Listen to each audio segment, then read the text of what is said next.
kana dubbin museetu jirraan lee arkasani bufatti geeddaran inni fara'oon raajii hojii harka seexanaa yoo jedhan inni Musee immoo raajii hojii harka Waaqayyooti jedhanii odeessan. Kasuma riferendamii bara nu gaafanne hojii raajii harka seexanaa jedhan bara ofii isaaniitti gaafatan immoo raajii hojii harka Waaqayyooti jedhanii nutti himuuf yaalan.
Inni Musee raajii kan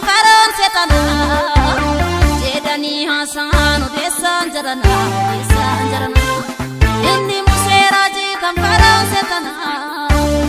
jedhanii haasa'an odeessaan jiran keenyas dubbinsanii akkasii barana waan Finfinnee kaasnaa dhugaasaa keenyas dubbinsanii akkasii barana waan biyya koo kaasnaa dhugaasaa.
Kenya badet badin Kenya tola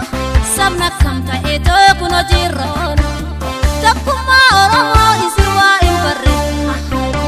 ganga Oromiyaa nu diigaan sararre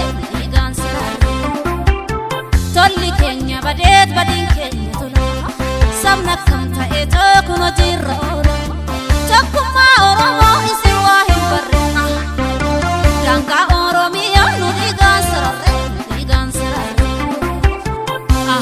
let me